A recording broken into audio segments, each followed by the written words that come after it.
The COVID-19 pandemic has exacerbated the amount of technology children and infants are exposed to each day, making the screen a core place for where and how social relationships are fostered. Video chats are one way babies get to virtually interact with friends and family, and for some, it might be the only way.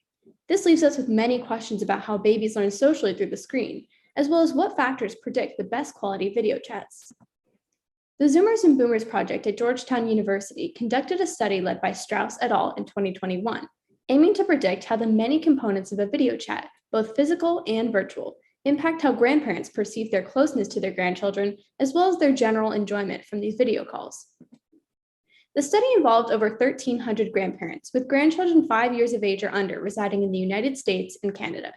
The grandparents were surveyed on a variety of variables, such as their physical distance from their grandchildren, their own and their grandchild's age, the number of times they video chat with their grandchildren per week or per month, as well as aspects of video chat quality.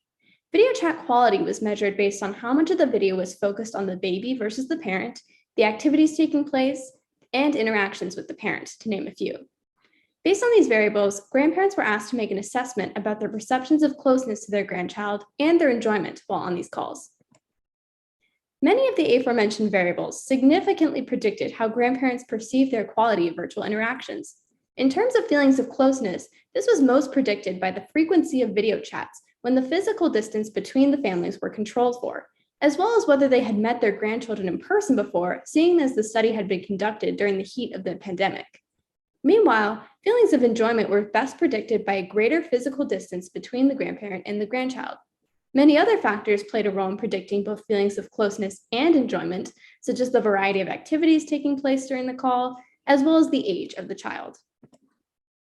So overall, there are many ways video chats can enhance the closeness a grandparent feels with their grandchildren, as well as their enjoyment from these calls, which might be related to the development of a strong bond between the two family members.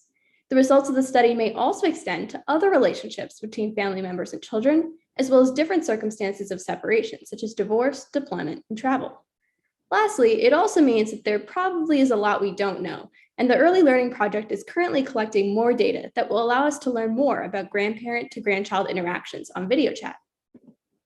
So if you're curious about getting your child or infant involved in our research, don't hesitate to reach out. You can access the link provided where you'll find our current projects, publications, and contact information. Thank you for watching.